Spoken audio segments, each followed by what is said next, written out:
Here are 5 ways you can grow your chess.com elo. Maybe you're not confident to play the game. Maybe you need stronger competition. Or maybe you just want to improve at the game itself. Let's transition over to chess tournaments. So if we go here to the play button, there's a tab for tournaments. So if you happen to be winning most of your games and you're looking for higher competition, and maybe you're on the lower side of your tournament range, then you could look forward to playing some tournaments because this could match you up with higher rating players. There are multiple areas or sections for your elo in a tournament. There is under 1200, I believe, and the other one I know is 1200 to 1500. So if you happen to be on the lower end of these sections, it could be very beneficial. As for me, if I'm 1200, if I'm playing in a 1200 to 500 to 1500 tournament, I could be playing against a 15 or 1400, and that could give me a good experience of the higher elos, and also give me a little bit of extra rating if I win, and not a lot if I lose. So in order to join a tournament, we can see right here, upcoming live tournaments. We just have a couple tournaments here. It says how many players there are, when it starts, or if it's already started. Pretty much you just click join here, and it should get you right into it. You can see right here. And this is an arena, so you get paired up right after you finish a game.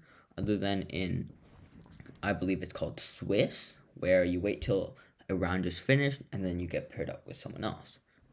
And if you want to play some daily games, there's a daily tournament right here. Don't be afraid to lose your elo. You can't improve if you don't fail. So I also had this problem where I was too scared to lose elo when I play. If I'm gonna be honest, I still am. So if I was just casually on my phone, if I'm not mentally prepared, I'm not just gonna click into a game. So at lower levels, it's something you can do, not something I really recommend. But what I'm really trying to say is, don't be afraid to click on a game because you're scared to lose your elo. Because if you win a couple games, you'll get it back up. It's not something that can harm you forever, and it's a good way to get more games in and more experience. So really, you can just click any of these, maybe even daily if you're too stressed on time. So I believe there are many different time controls here to fit your play style, and it just helps you gain a bit of confidence while playing the game, and that's a good thing. So in the streamers tab, chess.com/streamers, it is also in watch. There are a lot of very well-known streamers and chess players. They all have rankings.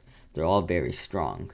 So these streamers can be very fun to watch, as well as incredibly educational. So this is also incredibly helpful for you. You can also go on YouTube, and there's going to be a lot of tutorials to learn on there.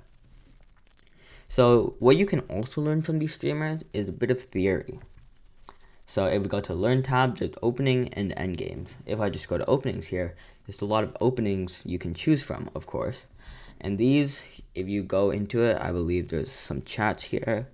And this is very important for you to learn about an opening that you are confident with. It is important to be confident with a few selection of openings, as well as, most importantly, an opening from either with the white pieces or with the black pieces. As well, with endgames, it's very important to know how to checkmate with maybe a king and a queen, a king and a rook. These are all very important patterns you have to learn. But not only just learning and knowing which moves to play, you want to learn the reasoning behind the moves. And that's what's going to get you from a low level to a high level. Because in order to learn and get better at chess, you need to know and develop your thinking of the game. So just knowing the theory and which moves you should play is not all you need to know. You need to know why it's played. So the fourth thing I want to talk about is game reviews. It's a pretty short and simple point. Make sure you review your games, if you can, that is. So over here, it shows you your best moves, your blunders, so you can learn from your mistakes and pretty much it can tell you which moves are good, which moves are bad, and you can kind of build your play around it. If you see that you saw a move that could be good, and the game review said it was in fact good, then that can help you boost your confidence, and you know that you are seeing those good moves. So these are always good signs, and it's very important to game review your games. Chess puzzles. On a website like chess.com, it can be pretty easy to access these puzzles. There's just a puzzle tab on the side, and there are a couple options to choose from. So first we have the main puzzle section, where it gives you a bunch of puzzles based on your level, and these puzzles, or all puzzles, can help you hone your tactical skills, as well as get you used to some patterns or tactics that you could see during your games. So puzzles, as you can see here, I haven't done mine yet, but it's just a bunch of puzzles where it's based off your score, and these are very helpful to do every day. So it does seem like there could be a simple take here, but again, there could be a lot of tricks, and that's the point of puzzles. You have to spot the best moves, so it might not even be the obvious move. So I'm not going to do that right now. But then we have Puzzle Rush, where I don't have any today because I don't have diamond, but it can give you a string of, over here my top score is 38 of puzzles, and it goes from the bottom to the top in rating, and it can be pretty fun to do. There's also Puzzle Battle, which I'm not sure how it works because I've never done it before, but I'm pretty sure you race with another person to see how many puzzles you can do faster.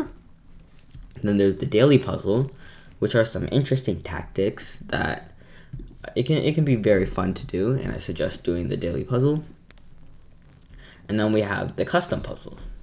So this can be incredibly helpful because it pretty much lists out all the different kind of tactics or tricks that there can be in chess, and these are all very helpful to learn. So you can just select which ones you want to do, or all puzzles, and just click start. So yeah, that's pretty much all for puzzles. It's a very helpful thing to do, and I suggest everyone to do it. That concludes my 5 reasons how you can grow your chess elo. So make sure you like, subscribe if you like the video, and comment down below for more video ideas because I'd love to take them up. So thanks for watching.